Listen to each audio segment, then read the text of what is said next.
Good morning, अस्सलाम वालेकुम। Rising Pakistan में आपको कहेंगे खुश आमदीद। मेरे साथ हैं मोहम्मद शुएब, मेरे साथ है सबीन फारूक। राइजिंग पाकिस्तान में आपको कहते हैं खुश आमदीद। और आज प्रोग्राम के आगाज में हम थोड़ी सी बात करेंगे कंप्लेनिंग नेचर जो होती है कुछ लोगों की, जिससे आसपास का माहौल थोड़ा सा डिस्टर्ब हो जाता है। तो मैंने सोचा मैं सबीन से भी सवाल करूं। सबीन, जब भी आप किसी मीटिंग में, किसी ऐसी गैदरिंग में बैठी होती है या किसी से मुलाकात होती है और आपको लगता है कि बहुत कंप्लेनिंग नेचर है इसकी, बहुत नेगेटिविटी है हर बात में, so how do you feel about it? मैं I don't feel good about it. और बहुत सारे लोग मुझे लगता है कि वो अच्छा फील नहीं करते होंगे। वाकई जब आप ये भी नहीं है, वो भी नहीं है, फलाना मसला फलाना, या फिर मैंने अक्सर लोगों को ये देखा है, अच्छा लेट्स सपोज लोग अक्सर बैठ के कंप्लेन कर, अच्छा मेरा वजन बढ़ रहा है। आप जहाँ बैठेंगे ना, ये नहीं खाना, ओहो मेरा वजन बढ़ रहा है, मेरा वजन बढ़ रहा है। अच्छा जब आप उनको बता रहे हैं कि अच्छा आपका वजन बढ़ रहा है, तो kindly do something about it ना।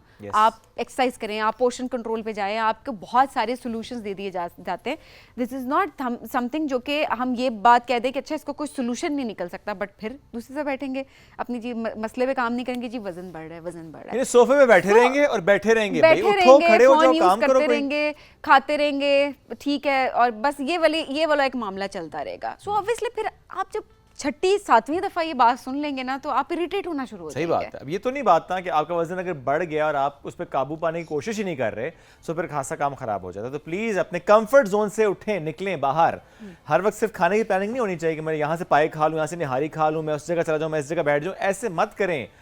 Work on your self. ये बड़ा जरूरी होता है कि आपने फिर अपने ऊपर काम करना, बिकॉज ये जो वेट गेन आप करते हैं थोड़ा सा आपके लिए और आपकी फैमिली के लिए, आपके आसपास के लोगों के लिए, इवन प्रोफेशनली भी आपके आसपास के लोगों के लिए थोड़ा सा डैमेजिंग हो जाता है। देखिए अक्सर लोग कहें अच्छा मेरी स्किन खराब हो रही है, स्किन कंप्लेन कर रहे हैं। मैं जेनेरिक बात है, मैं इस वजह से बता रही हूँ क्योंकि जेनेरिक बात है, क्योंकि ये सारी चीज़ें आपकी मेंटल हेल्थ खराब करती हैं, आपकी प्रोडक्टिविटी को डिक्रीज करती हैं, आपसे बहुत सारी अपॉर्चुनिटीज़ लेकर जाती हैं और साथ में एक नेगेटिविटी क्रिएट करती हैं, जो कि दूसरे शख्स आपसे कतराना शुरू हो जाते हैं, आपसे बात कम करना शुरू हो जाते हैं। आपकी स्किन खराब हो रही है, आपके बाल खराब हो रहे हैं, please do something about it. ये वो सारी चीज़ें जो कि प्रिवेंटेबल हैं, इनके ऊपर आप काम कर सकते हैं। एंड ट्रस्ट मी शुएब, जब आप अपना ख्याल रखना शुरू करते हैं ना, तो आप बहुत बेहतर फील करते हैं, मोटिवेटेड फील करते हैं और बहुत अच्छे से आप काम कर रहे होते हैं। इसमें मसला एक और आता है ना, मर्दों के पर्सपेक्टिव से, अगर वो बहुत ज़्यादा ख्याल रखना शुरू हो जाए, अगर शादीशुदा हो तो सवाल उठते हैं, हाँ जी कितने की मसला है, उनकी हो है, ये मसला होता है हमारे यहाँ। ख़वातीन अगर रखें ख्याल तो हाँ वो तो बहुत अच्छी अपना ख्याल रखती है। अच्छा? मर्द अपना ख्याल रखना शुरू हो जाए तो काम खराब हो जाता है। मर्दों के बारे में तो एक राय ये भी होती है ना कि अगर वो 40 साल की उम्र में जिम जाना शुरू कर दे, इसके बड़े अजीब अजीब मतलब निकालने शुरू करते हैं, या तो उसका दिल खत्म हो गया या उसका दिल लग गया। निकलने भी चाहिए, वैसे अच्छी एग्जांपल्स नहीं होती हमारे सामने ना, इसलिए हम तो अच्छी एग्जांपल सेट करना चाहते हैं कि हम इसलिए नहीं, वो 40 से पहले क्यों नहीं सेट कर रहे होते अच्छी एग्जांपल, वो 40 के बाद ही क्यों याद आते हैं सारे काम? ये तो 40 को पहुंचूंगा तो बताऊंगा ना, अभी तो बहुत टाइम है। अभी तो स्वीट से 17.5 18 हो गया था। ओके, स्वीट 18 चल रहा है, तो अभी ये 40 में पहुंचेंगे तो फिर इनसे हम पूछेंगे कि ये सब कुछ, ये सारे मामला 40 के बाद ही शुरू होते हैं। जोक्स अपार्ट, आज का हमारा टॉपिक जो बहुत इंपॉर्टेंट था वो ये कि आप अपना ख्याल किस तरीके से रख सकते हैं, किस तरीके से आप कंप्लेन करना बंद कर सकते हैं, और जो चीज़ें जिनका सोल्यूशन निकल सकता है, जो प्रिवेंटेबल हैं, हम उन पे कैसे मजीद काम कर सकते हैं। एब्सोल्युटली। और जो आगाज़ में मैंने एक बात की थी ना कंप्लेनिंग नेचर की, वो हमारी डिस्कशन तो सारी एक पर्सनल हेल्थ को लेकर हो गई, बट जनरली हम देखते हैं प्रोफेशनली अदरवाइज भी चीज़ें में बहुत कंप्लेनिंग नेचर लोगों की होती है। वो जी इसलिए काम नहीं हो रहा चूँकि सिफारिश नहीं है, वो जी इसलिए काम नहीं हो रहा चूँकि वो फलाना ये हो गया था।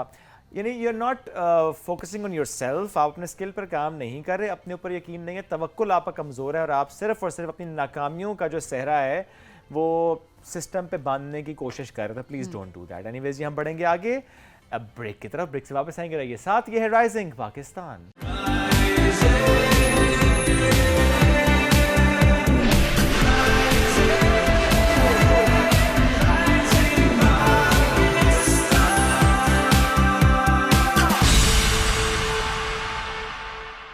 Welcome back to rising Pakistan में आपको कहेंगे खुश आमदीद। एक बहुत ही टैलेंटेड एंटरप्रेन्योर से आपकी मुलाकात हम करवाने जा रहे हैं।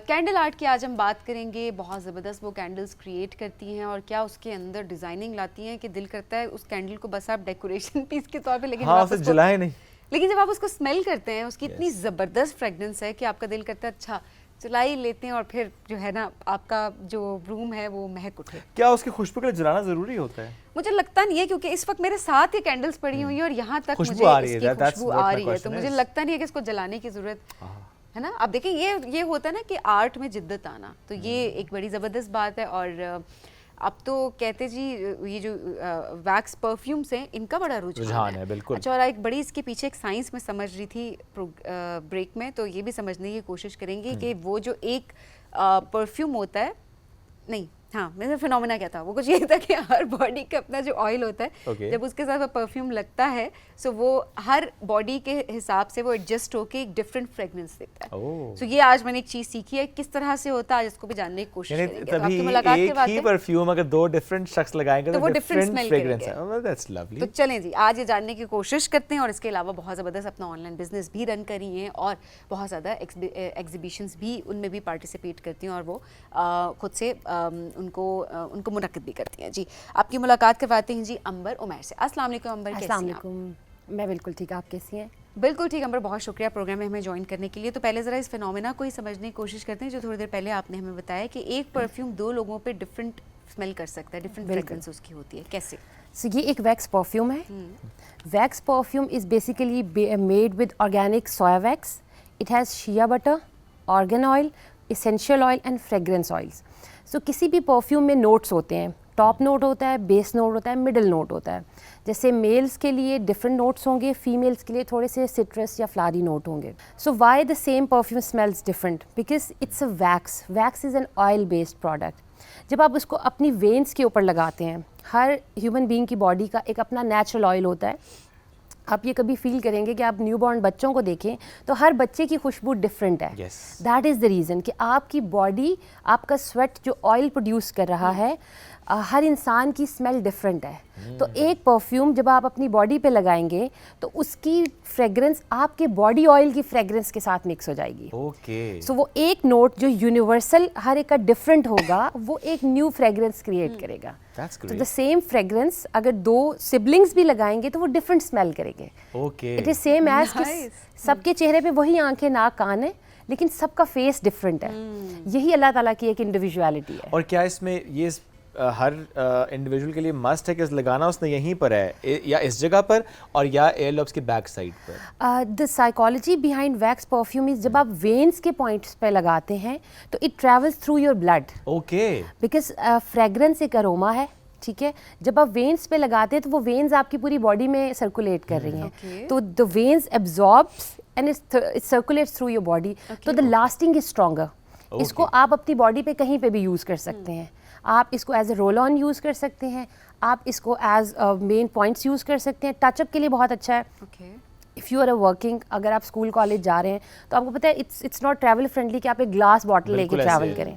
आपने एक बार इसको प्लेस किया, आपने अपनी पॉकेट पे रखा, इट्स वेरी टाइनी। आप इसको कहीं पे भी ट्रैवल करें, आप हैंड वॉश करें, उसके बाद लगा लें। जब आप किसी रूम में एंटर होंगे तो people will feel the difference. वो फ्रेशनेस एक आपको अरोमा उसका फील होगा। क्योंकि जो एरोसोल स्प्रे होते हैं, जो हम फ्रेग्रेंस स्प्रेज यूज़ करते हैं, उसमें एथेनॉल वगैरह यूज़ होता है जो कि लंग्स के लिए बहुत ज़्यादा सेहत के लिए अच्छा नहीं होता।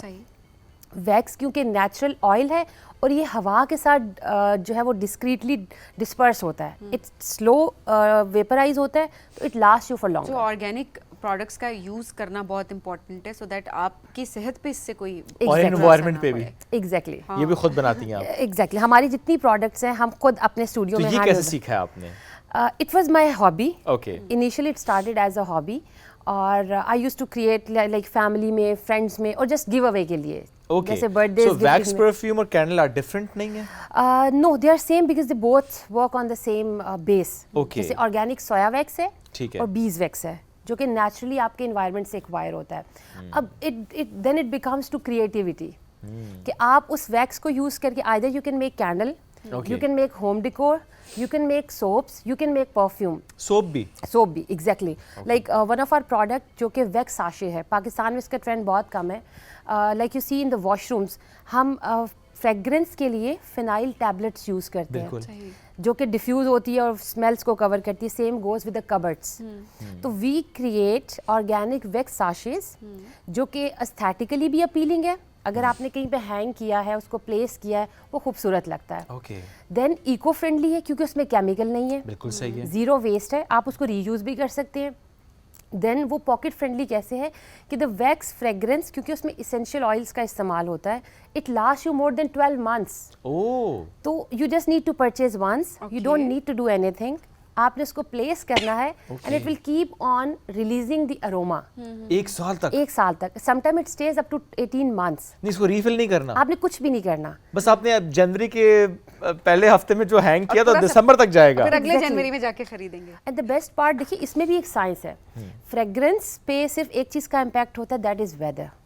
व्हेन आपका बरसात का मौसम है, वेदर ह्यूमिड है, तो आपकी एयर में मॉइस्चर थोड़ा सा ज़्यादा है. ठीक है. तो उसमें फ्रेग्रेंस ट्रैवल कम करती है. ओके. क्योंकि थ्रू एयर ट्रैवल हो रहा है ना, मॉइस्चर Yes. जब ज़्यादा होगा तो फ्रेग्रेंस का ट्रैवल स्टॉप हो जाता है. ओके. तो जब ह्यूमिडिटी का वेदर कम होता है, इट्स ऑटम और इट्स स्प्रिंग और इट्स विंटर, यस. ह्यूमिडिटी का लेवल कम हो जाता है तो फ्रेग्रेंस का थ्रो ज़्यादा हो जाता है. तो वही सेम कैंडल आपको कम खुशबू देगी बरसात में. Okay. वही सेम कैंडल आपको खज़ां ज़्यादा और खुशबू देगी बाहर और सर्दी खज़ां. में और बाहर में. वाओ, अच्छा, लेकिन ये जो साशे होते हैं फ्रेगनेंस के, इनको हमने देखा है कि ये ज़्यादा से ज़्यादा 24 आवर्स तक ही इसकी फ्रेगनेंस होती है. वो लिखा उसके ऊपर भी यही होता है 6 मंथ्स तक या 8 मंथ्स तक या 1 साल तक की, मतलब उसके ऊपर लिखा होता है कि ये फ्रेगनेंस देगी.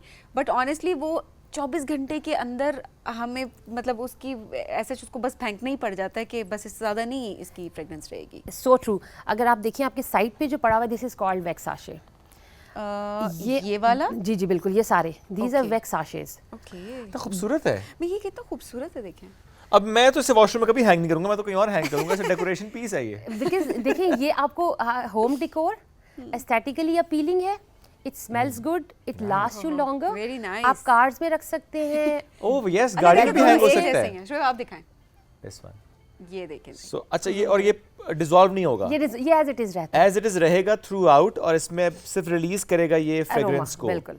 वाओ, जबरदस्त. ग्रेट. अच्छा, ये बड़ा अच्छा. मैं पूछने वाला था कि गाड़ियों के लिए क्या है, तो आपने बस खुद ही बता दिया कि गाड़ियों के लिए भी ठीक है एग्जैक्टली. ये. ये गाड़ी के लिए, अच्छा, ये कबर्ड्स के मेल्ट लिए नहीं होगा? नहीं, ये मेल्ट नहीं. सिर्फ फ्रेग्रेंस रिलीज होगी. इसमें ऑर्गेनिक बीज वैक्स का इस्तेमाल होता है. उसका मेल्टिंग पॉइंट बहुत हाई होता है. तो एडवाइजेबल ये होता है कि आपने इसको रखना है गाड़ी के साइड डोर्स पे. ठीक है. क्योंकि साइंस का ये फिनोमेना है कि फ्रेग्रेंस और जैसे टेम्परेचर है ना, वो लाइट वेट होकर ऊपर उठती है. ठीक है. जब आप साइड डोर्स पे रखते हैं तो अरोमा लाइट वेट होता है. It lifts you up okay. Because ये बना ही क्लोज स्पेसिस के लिए. तो जब आप दरवाजा खोलेंगे यू विल फील समथिंग. सही. You may not be able to see in a lot of cars. जैसे हम आपने अक्सर देखा होगा गाड़ियों में छोटे डिफ्यूजर्स भी इस्तेमाल होते हैं. Yes. Again we do make them. हम उसको डिस्टिल वाटर और फिक्सर्स के साथ बनाते हैं, बट स्टिल उसकी लास्टिंग इससे कम होती है. ओके. बिकॉज उसमें एथेनॉल यूज होता है जो कि वेपराइज करवाता है. वेपर का एलिमेंट जिसमें भी होगा उसकी लास्टिंग थोड़ी सी कम हो जाएगी, 2-3 मंथ्स मैक्सिमम. ओके. सही। तो सारा आप खुद कर रही हैं, अकेले कर रही हैं, या कोई टीम रखी हुई है, या घर में सबको लगाया हुआ है इस काम स्पेशली पे? जरूर बताइएगा कि आपने स्टार्ट कैसे किया, कितना अरसा हो गया? Candle making I started as a hobby. I liked it. और मैं अपने घर के लिए बनाती थी, फैमिली फ्रेंड्स के लिए बनाती थी. सर्कल में बर्थडेज हैं, बेबी शावर्स हैं, फिर as a wedding return favours हमने इसको बनाना स्टार्ट किया लास्ट ईयर, और as a part time because I was doing a full time job as a security analyst. और last year when I was expecting my second child, तो I had to leave my job.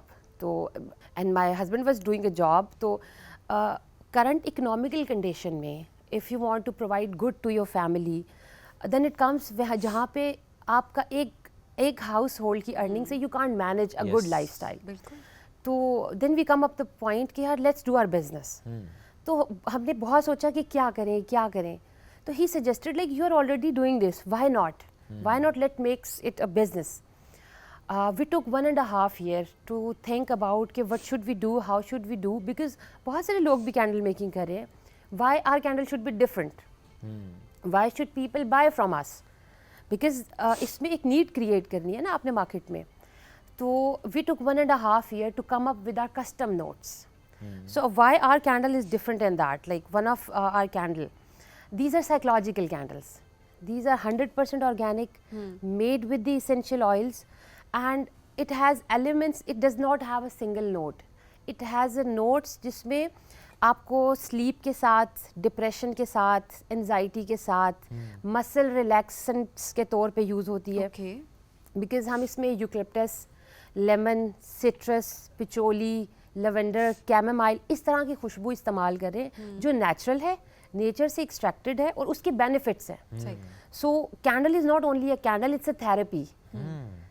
Aroma therapy भी है और health therapy भी है कि आपको उससे स्मेल करने से यू फील रिलैक्स. ओके, ये बिल्कुल आई थिंक वैसे जैसे आप पिंक सॉल्ट के लैंप्स घर में लगाते हैं to make exactly you feel relax, तो आपने कहा कि उसको हम कैंडल में और एस्थेटिकली खूबसूरत. सो एक आप बना रही हैं जो वैक्स परफ्यूम है, एक है दैट वैक्स साशेस. ये वैक्स साशेस. साशे क्यों नाम रखे आपने इसका? तो वैसे मजे का लग रहा है बिकॉज बाहर इसको से। Wax sachet as a like different people says different things. Okay okay, और देन आ जाती है हमारे पास कैंडल्स. ये पहले मैं दिखाता हूँ जी, वैक्स साशे एक दफ़ा फिर से आपको दिखा रहे हैं. मैं पहले दिखा चुका हूँ वैसे, लेकिन इट्स ओके. और ये बहुत क्यूट है देखने में Okay, भी, और ये. वाकई जब आप इसको कहीं पर भी प्लेस करेंगे तो ये खूबसूरत ज्यादा लगेगी. अब ये देखिए, ये जो देखने में लग रहा है कि शायद मूस केक है और ऊपर वाकई आपने डेकोर ऐसे के खाने का दिल बहुत कर देर रहा से है. वैसे मुझे यही लग रहा था कि शायद मूस केक है. हाँ, ये क्या है? इतना आपने इसको एडिबल सी लुक क्यों दी है? ताकि ये प्लीजिंग लगे. बिकॉज ये हमारी लाउंज और डाइनिंग सीरीज है. Usually it looks like a planter. सही. ओके आप ड्राइंग रूम्स में इसको डेकोर के लिए रखें, खुशबू भी रिलीज करेगा. Okay. पड़े हुए हों, देखिए 2 in 1 है ना, कि आपकी डेकोर का एलिमेंट भी पूरा हो रहा है, आपकी खुशबू का एलिमेंट भी पूरा हो रहा है. सही. सेम और गोज ये आपके हमारी पास- डाइनिंग सीरीज है Okay. जिसमें फ्लेवर्ड हैं. Like it will look like a strawberry वो चीज बिल्कुल रियल लग रही है. Oh my God. बस आपने खानी नहीं है. नहीं, मैं तो नहीं खाऊंगा, पर अगर आप टेबल पे रखेंगी, डाइनिंग टेबल पे बच्चे खा सकते हैं. नहीं, हम बच्चों को बिल्कुल इस चीज़ पे इवन दो सोया वैक्स है, आपको पता है ये स्किन और कॉस्मेटिक्स में भी यूज़ होती है. तो ये हार्मफुल नहीं होती, स्टिल ईडेबल नहीं है. ठीक है. ऑयल्स या फ्रेग्रेंस हम इसमें जो इस्तेमाल करते हैं वो डेंजरस नहीं है, इको फ्रेंडली है. उसको आप, और the best part, a lot of people ask why you are different. We do refillable candles. अच्छा. Like we work on eco friendly zero waste. ठीक तो है. हमारी जितनी भी कंटेनर प्रोडक्ट है, यू यूज़ अ कैंडल, आप बर्न करें, आप बर्न ना करें, जब फ्रेग्रेंस ख़त्म हो जाती है you can remake the same candle in the same jar. How? आप you either you can send it back to us, और अगर आपको सिंपल कैंडल चाहिए, हम वैक्स के साथ ऑयल ऐड करके उसको सॉलिडिफाई करके आपको पार्सल कर देते और हम हैं. melt आपने कर उसको लें. मेल्ट करके आपने अपने कंटेनर में डाल देना. Wow. Nice. So this is like eco-friendly, zero waste. We are the only one, and we are honored to say that in Pakistan that we are doing a refillable candles. Great. वो जो आपके साथ एक pot shape में है, जी जी बिल्कुल. मुझे तो लगा था कि ये, हाँ ये That's our cactus Wow. garden. Okay. ये हमारा प्लांटर डेकोरेशन प्लस अरोमा है. Best for the side tables, dining rooms, drawing rooms, decor Okay. Plus आपकी अरोमा थेरेपी है. और क्या ज़रूरी है कि हमने कैंडल जलानी है तभी फ्रेग्रेंस आएगी? नहीं, क्योंकि हमें तो आ रही है अभी भी. एग्जैक्टली. द ऑर्गेनिक वैक्स का यही बेनिफिट है कि एक तो इसकी लास्टिंग ज़्यादा है, ठीक है. थ्रो अच्छा है, फ्रेग्रेंस ज़्यादा लास्ट करती है, और थर्ड, अगर आप इसको ज़्यादा, फॉर एग्जांपल आप बैठे हुए हैं, आप स्टडी कर रहे हैं या आप टीवी देख रहे हैं और आप चाह रहे हैं कि आपको अच्छी भीनी भीनी खुशबू आती रहे, तो आप उसको बर्न भी कर सकते हैं. अगर आप ठीक है. उसको बर्न नहीं करेंगे तो up to 18 months constant aroma diffuse होता रहता है इसमें. वाओ. और जब खत्म हो जाए तो फिर आपसे दोबारा रब्ता कर लिया हाँ, जाए. आप हमसे रीमेक सो रीफिल हो जाएगा. अच्छा, जब भी हम किसी एंटरप्रेन्योर से बात करते हैं, चैलेंजेस का जरूर जिक्र हो रहा होता है. कुछ ना कुछ चैलेंजेस तो आते हैं, जाहिर है. Have you faced those challenges, या आपके लिए जर्नी इसलिए स्मूथ है कि ऑलरेडी आपने इतना सीखा हुआ था, आप ऑलरेडी कर रही थी, बस आपने उसको एक एस्पेक्ट देना था, ये वाला बेचने वाला? देखिए, कोई भी बिजनेस आप जब स्टार्ट करते हैं वो हार्डशिप्स के बगैर नहीं होता. पहला क्रिटिसिज्म आपके अपने घर से स्टार्ट होता है. Either it's a family, it's a friend circle, और चीज़ें बड़ी डिफरेंट होती हैं जब आप एज अ हॉबी कर रहे होते हैं और जब आप उसको बिजनेस में कन्वर्ट करते हैं. और देन देखिए, कोई भी बिजनेस स्टार्ट करने के लिए आपको लीगैलिटीज़ में जाना पड़ता है. और आपको पता है सोशल मीडिया का दौर है, एंड अल्हम्दुलिल्लाह we are a registered company. अब उसके लिए आपको first of all legalities, then उसमें एक बहुत बड़ा एस्पेक्ट आता है इन्वेस्टमेंट का, फाइनेंशियल इन्वेस्टमेंट्स. फाइनेंशियल इन्वेस्टमेंट के साथ सपोर्ट. देखिए, मेल एंटरप्रेन्योर है या फीमेल एंटरप्रेन्योर है, दोनों एक दूसरे के बगैर नहीं चल सकते. I have a family, I have a kids. अगर मुझे घर से सपोर्ट नहीं होगी तो मैं बिजनेस नहीं कर सकती, because business needs your creativity, your time, your pitch for selling. बिल्कुल. और फिर थोड़ा सा अनफॉर्चुनेटली करंट सिनेरियो में इकोनॉमिकली चीज़ें थोड़ी सी डिफ़िकल्ट हो जाती हैं. जब कस्टम्स अप्लाई होते हैं, क्योंकि ऑर्गेनिक प्रोडक्ट आपको रिसोर्स करनी पड़ती है, इंपोर्ट करनी पड़ती है. इंपोर्ट करनी पड़ती है बहुत सारी चीज़ें. फिर आपको लिस्टिंग में जाना पड़ता है, आप अगर खुद इंपोर्ट कर रहे हैं उसके प्रोसेस डिफरेंट है, आप किसी के थ्रू परचेजिंग करेंगे उसमें फिर टैक्सेशन, फिर प्राइस डिफरेंस, फिर जब आप अपनी प्रोडक्ट की प्राइसिंग करते हैं तो वहाँ पे थोड़ा सा आपको प्रॉब्लम आ जाता है। तो बीइंग एंटरप्रेन्योर क्रिटिसिज्म के साथ साथ फिर देखिए बीइंग अ फीमेल आपको जब when you go out into the market तो सस्टेनेबिलिटी, एसोसिएशन, टैगिंग, हाँ कि आपको स्टिग्मा अटैच हो जाता है। अगर आप एंटरप्रेन्योर है, वर्किंग है, तो फैमिली में ये भी अच्छा फिर घर तो नहीं संभाल सकते, हाँ ये सुनने को फिर मिलता है बच्चे ना। हैं, फिर पेरेंटिंग है, फिर और आप बच्चे आपके छोटे हैं अभी, बिल्कुल। तो और कुछ सुनने को मिलता होगा। तो बच्चा रो भी रहा होगा तो कहेंगे माँ ने सही संभाला ही नहीं। बिल्कुल, तो ये बहुत सारे स्टिग्मास अटैच हो जाते हैं। तो बीइंग अ फीमेल एंटरप्रेन्योर आपको अगर 120% सपोर्ट घर से नहीं, आप नहीं कर सकते। फाइनेंशियल भी आपको चाहिए, आपको इमोशनल भी चाहिए, आपको फिजिकल सपोर्ट भी चाहिए, आपको मेंटल भी चाहिए। लाइक इनिशियली जब हम ऑनलाइन कर रहे थे तो देखिए फ्रेग्रेंस एक ऐसी चीज़ है, जब तक आप स्मेल नहीं करेंगे या एक्सपीरियंस नहीं करेंगे आपको तब तक पता नहीं नहीं चलेगा। ऐसा ही है। तो we started doing popups. Popups पे जब हम फिजिकली उसको डिस्प्ले करते हैं, लोग आते हैं, they ask about the product, वो चीज़ देखते हैं, वो फिर सोशल मीडिया पेज जाके देखते हैं, वो फॉलो करते हैं, कमेंटिंग, शेयरिंग होती है, तो उसमें फिर आपका कॉन्फिडेंस लेवल भी इंक्रीज़ होता है। सेकेंडली मार्केट में जब आप प्रोडक्ट को लेके जाते हैं आपको ये पता चलता है कि आपकी अपनी स्टैंडिंग क्या है, how you are different than other brands, क्योंकि बाहर तो ये कॉन्सेप्ट बड़ा कॉमन है। और सेकेंडली फिर आपको पता है पाकिस्तान में stay home moms, stay home dads भी तो हो सकते हैं। सही बात है। जॉब मार्केट ऐसी है कि अगर फीमेल की जॉब जा सकती है तो मेल की भी जा सकती वेरी है। ट्रू। जॉब मार्केट बहुत टफ है।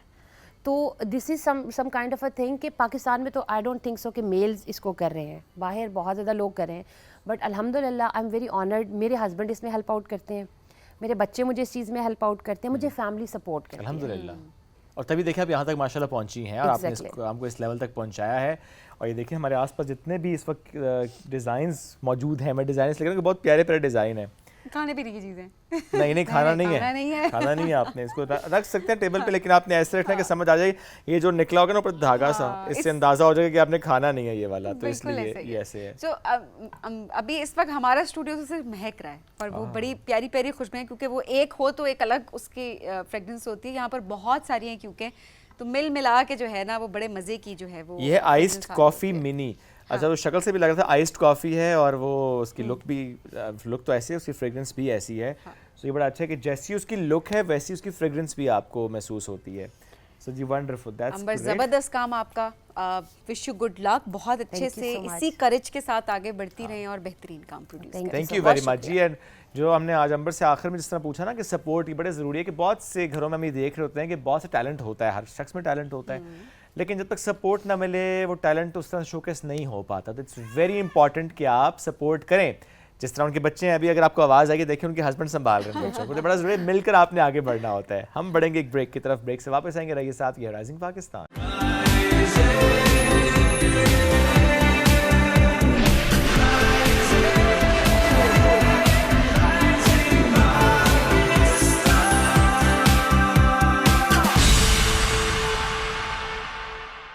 Welcome back. राइजिंग पाकिस्तान में एक बार फिर कहते हैं खुश आमदीद। अब जिस मेहमान शख्सियत हमें ज्वाइन किया उनके साथ हम दो मौज़ूआत पर डिस्कशन रखेंगे। एक, क़याम पाकिस्तान में अक़लियतों का किरदार, और जिस तरह से पाकिस्तान जब आगे बढ़ने की हम बात करते हैं और पाकिस्तान को हम कहते हैं ना गुलदस्ता है, और इस गुलदस्ते की जब हम बात करते हैं तो जिस तरह से तमाम मज़ाहिब के लोग, उनकी आज़ादी, उनका आगे बढ़ना पाकिस्तान के लिए और पाकिस्तान के लिए सोच रखना, आज हम इस पर भी बात करेंगे। प्लस चूँकि उनका शोबा है वकालत, तो आज हम उससे मुतालिक भी गुफ्तगू करेंगे। बिलखुसूस जो नौजवान हमारे जो बाहर पढ़ने जाना चाहते हैं, जो डिग्री अब हासिल करना चाहते हैं, स्कॉलरशिप्स हासिल करना चाहते हैं और ये समझना चाहते हैं कि अच्छा किस मुल्क में जाएं, क्योंकि हम देखते हैं वक्त के साथ साथ चीज़ें चेंज हो रही होती हैं। आप अंडरस्टैंड कर रहे होते हैं अच्छा कौन सी डिग्री का कहाँ स्कोप, या कौन सी डिग्री कहाँ से करनी चाहिए, कौन से मुल्क में इस वक्त ज़्यादा स्कॉलरशिप्स हैं। सो उससे मुतालिक वो राय ले रहे होते हैं, उनका स्कोर असेस हो रहा होता है, फिर उनको गाइड किया जाता है कि आपने किस मुल्क या कितने मुल्कों में अप्लाई करना है, क्या किन यूनिवर्सिटीज़ में अप्लाई करना है इमिग्रेशन के हवाले से। रॉबिन दाऊद इनका नाम है, रावलपिंडी बार एसोसिएशन के मेंबर हैं, उनसे आज हम इस पर गुफ्तगू करेंगे। रॉबिन साहब कैसे हैं आप? गुड मॉर्निंग जी। Good morning. सब ठीक चल रहा है? अच्छी रूटीन चल रही है? जी, बिजी रूटीन चल रही है? जी, खुदा का बहुत शुक्र है और बहुत अच्छा लगा जी। I am thankful to the administration of PTV Home. Thank you जी। Invited me to have discussion with you. चलिए, बहुत शुक्रिया आपने आज हमें ज्वाइन किया। अच्छा, क़याम पाकिस्तान से शुरू करते हैं। क़याम पाकिस्तान में माइनॉरिटीज़, उनका क्या किरदार रहा, क्या स्ट्रगल्स रही, क्या कुर्बानियाँ रही? जी, क़याम पाकिस्तान जो है, इसको अगर हम एट लार्ज डिस्कशन करें तो इसमें मैं समझता हूँ कि हमारी माइनॉरिटीज़ जो हैं उनका एक बड़ा सब्सटेंशियल रोल है।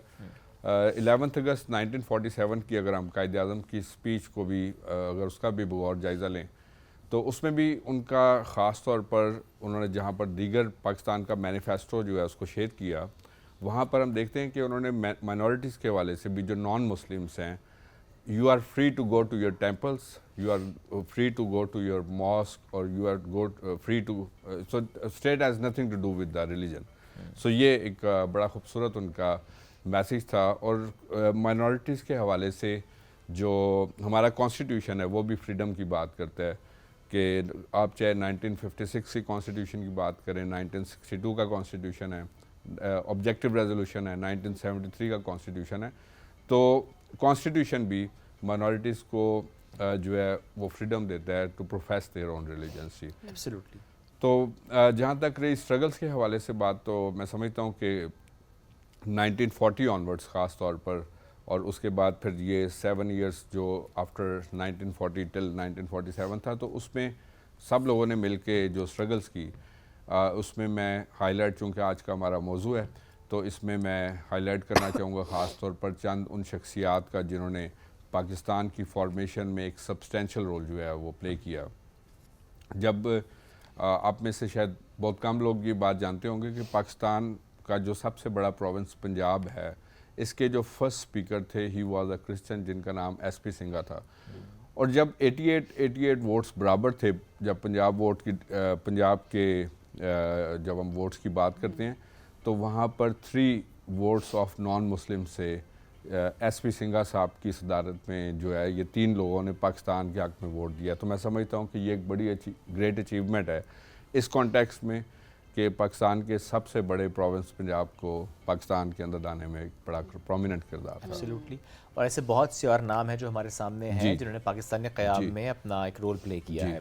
और जब पाकिस्तान की तरक्की और उसमें आगे बढ़ने की बात करते हैं तो आज हम किसी प्रोफेशन को देख लें, हम जुडिशरी को देख लें, हम फोर्सेस में देख लें, मीडिया एवरीवेयर, एजुकेशन एवरीवेयर हमें नज़र आता है, उनका इक्वल रोल की कंट्रीब्यूशन नज़र आती है। ये कितना ज़रूरी है किसी भी मुल्क, और बिलखुसूस पाकिस्तान जिसके झंडे में भी हम देखते हैं कि उसका झंडा अधूरा है माइनॉरिटीज़ के बगैर। और ये कितना ज़रूरी है इसको समझना भी कि ये जो इकट्ठे बढ़ना होता है आगे, ये ज़्यादा आगे लेकर जाता है हमें। जी, बिल्कुल, अगर हम इस रीजन की कॉन्टेक्स्ट में इसको समझने की कोशिश करें। जी बिल्कुल, डेफिनेटली मैं समझता हूँ कि ये हम सब का मुल्क है और पाकिस्तान हमारी आइडेंटिटी है, हम इस पे फ़ख्र महसूस करते हैं पाकिस्तानी होने पर।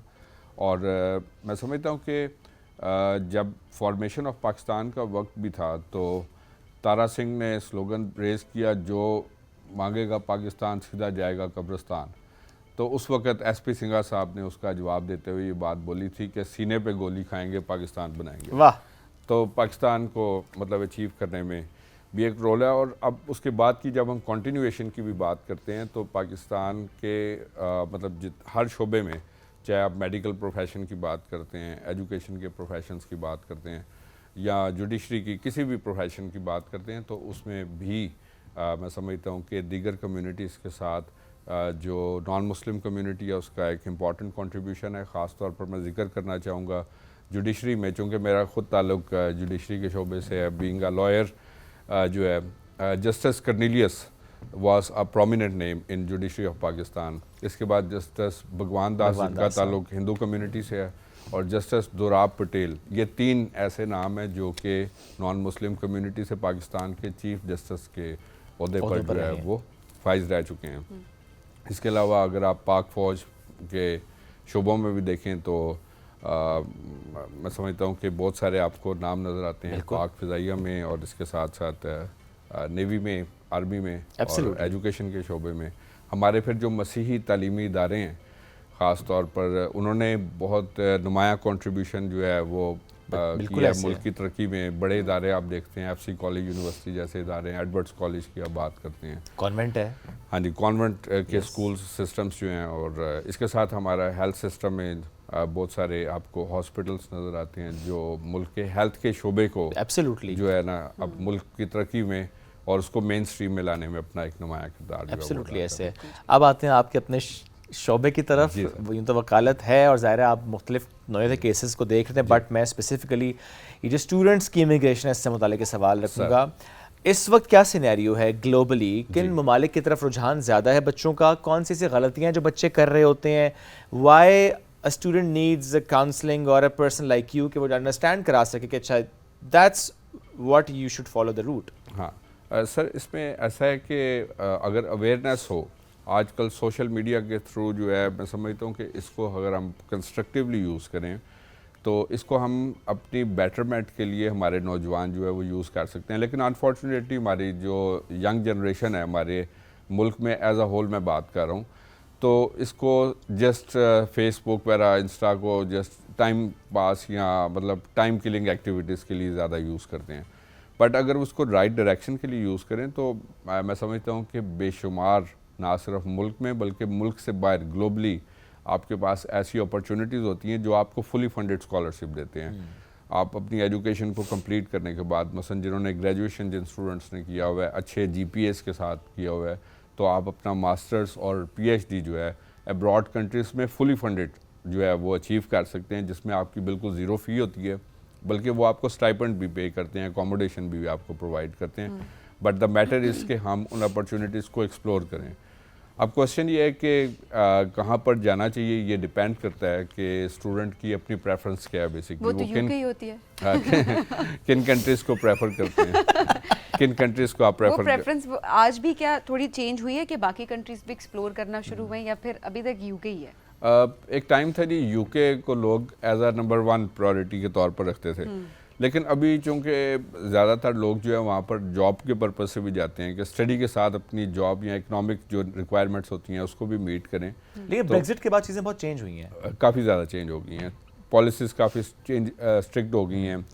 तो इस वजह से मैं समझता हूँ कि चंद एक बड़े नाम हैं स्कॉलरशिप्स में, अगर स्टूडेंट उनको एक्सप्लोर करें, ख़ास तौर पर जर्मनी का डार्ट स्कॉलरशिप जो है ये आज भी one of the biggest scholarship लेकिन है। डार्ट स्कॉलरशिप इतना आसान नहीं है। आसान नहीं है, आसान नहीं उसके लिए आपको उनकी रिक्वायरमेंट्स को मीट करना होता है। मिसाल के तौर पर ये जर्मनी ऑफर कर रहा है तो आपको जर्मन लैंग्वेज A1 लेवल का कोर्स करना होता है, आइल्स करना होता है। बाकी dart is a very good scholarship, बहुत अच्छा स्कॉलरशिप है, मतलब आपको इंसेंटिव्स भी साथ जो है वो बहुत अच्छे दे रहे लेकिन हैं। जर्मनी में ऐसे भी अब स्टूडेंट्स डायरेक्ट यूनिवर्सिटीज़ में भी अप्लाई कर रहे हैं, यूनिवर्सिटी स्कॉलरशिप देती हैं, आपको जर्मन लैंग्वेज नहीं भी आ रही होती है, काफ़ी सारे पाकिस्तानी स्टूडेंट्स जा भी रहे हैं। प्रेफरेंस मैडम उनकी फिर भी ये होती है कि आप ना जर्मन लैंग्वेज जो है वो कोर्स करें तो वो उनको प्रेफरेंस जो है वो देते हैं। अच्छा ओके, क्योंकि मेरे काफ़ी सारे जो हमने जब ग्रेजुएट किया था तो मेरी कम से कम कोई क्लास के 15 लोग जो हैं वो चले गए थे और जी अभी जी तक जी दे जी आर बिल्कुल, there. Germany is a good country. 16 भी जा सकते थे वैसे।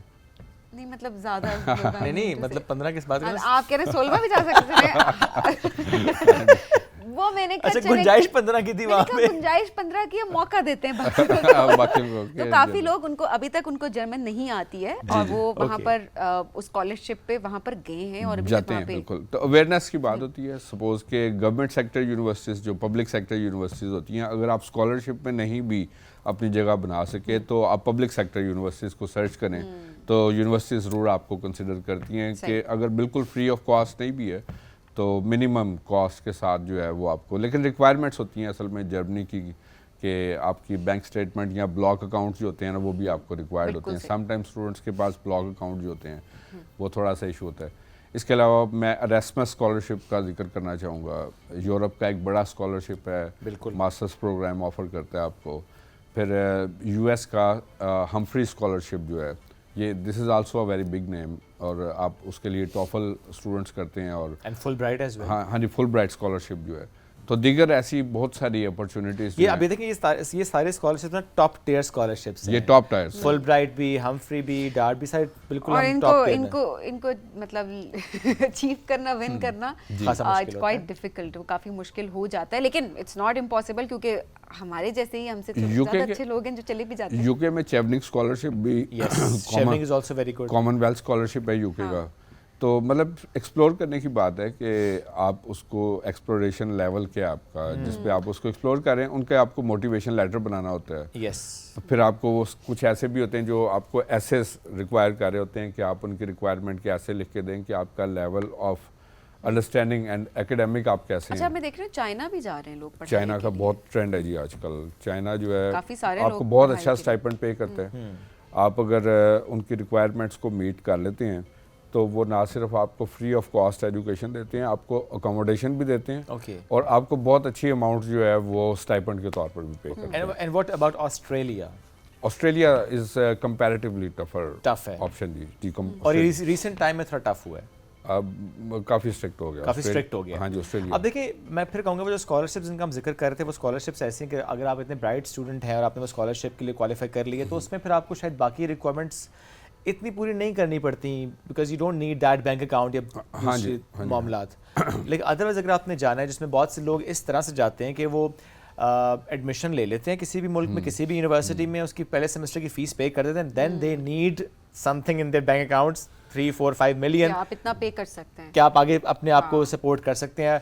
उसमें फिर कुछ गलतियां भी स्टूडेंट्स करते हैं, इधर से पैसे पकड़े, वहाँ से पैसे पकड़े, अकाउंट में डाल लिए कि वहाँ जाके हम काम करेंगे, जो भी 20 आवर्स अलाउड होते हैं, हर मुल्क का डिफरेंट होता फुली है। फंडेड तो एक आइडियल सिनेरियो है ना, उसमें वो तो तो don't have to show top anything. strategy। अच्छा सर, ये जो अभी जो शुएब ने बात की कि ऐसे स्टूडेंट्स जो कि अप्लाई कर रहे होते हैं और कुछ उनके पास रिसोर्सेज होते हैं कि 2-3 सेमेस्टर्स की पे कर लें, बट आगे उन्होंने खुद पे करनी होती है और फिर पार्ट टाइम वहाँ पर जॉब्स ढूंढ रहे होते हैं, थोड़ा सा इसका भी प्रोसेस बताइएगा कि क्या प्रोसेस हो सकता है और क्या ये वाइज ऑप्शन होता है? क्योंकि हमने बहुत सारे ऐसे स्टूडेंट्स देखे हैं जो कि वहाँ जाकर उस फी को पूरा नहीं कर पा रहे होते और फिर अपने जो अलाउड वर्किंग आवर्स हैं उससे ज़्यादा काम Exceed कर कर रहे देते होते हैं, एक्सीड कर रहे होते हैं, देन उन पे फाइन्स भी लग रहे होते हैं और कुछ को वापस भेज दिया जाता है। थोड़ा सा इस अवेयरनेस के पर्सपेक्टिव से हमें गाइड कीजिए। सर मैडम, इसमें ये है कि फ़र्स्ट टाइम हमें ना फर्स्ट सेमेस्टर की फ़ीस जमा करवानी होती है। मतलब ये कंपल्शन नहीं होती है कि आपने 2 या 3 सेमेस्टर ऐसे ये पहले की करवानी होती है। इसमें जस्ट आपको फर्स्ट टाइम पे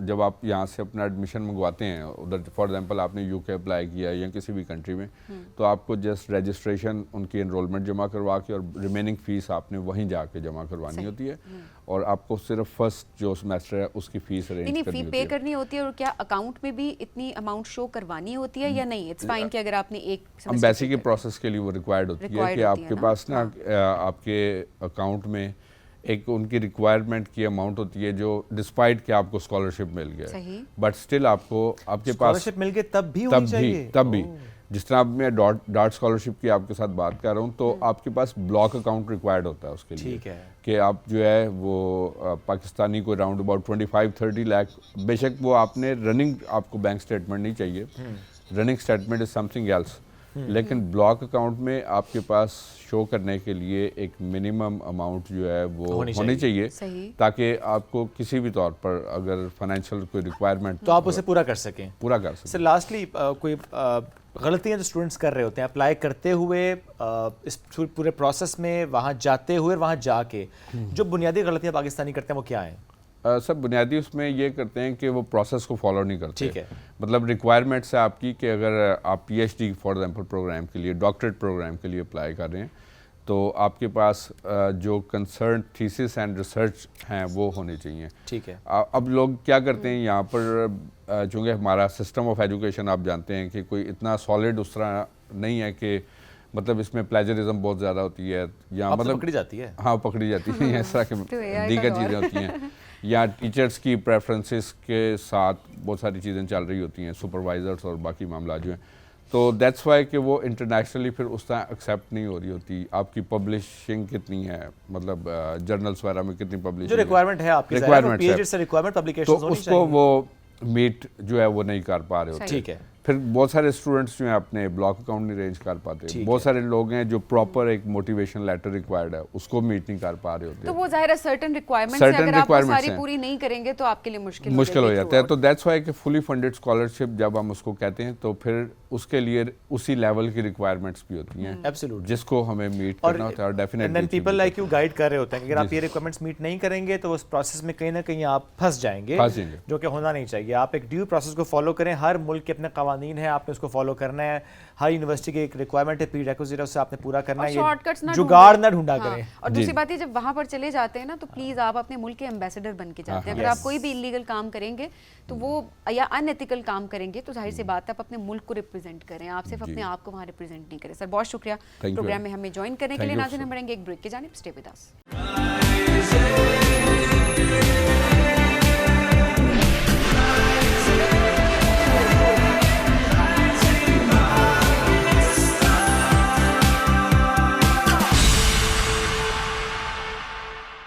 वेलकम बैक। राइजिंग पाकिस्तान में एक बार फिर कहते हैं खुश आमदीद। आज हम बात करेंगे मुख्तलिफ प्रोग्राम्स के जो सक्सेस स्टोरीज़ होती हैं उनकी बात करते हैं। जैसे कि एक स्कीम है लैपटॉप स्कीम, जब उसकी हम बात कर रहे होते हैं उसमें हमें बहुत से बेनिफिशरीज नज़र आ रहे होते हैं और आगे बढ़ रहे होते हैं। सो आज जिस मेहमान ने हमें ज्वाइन किया है, इनका ताल्लुक़ है KP से, नाम है मोहम्मद रफ़ीक आफरीदी।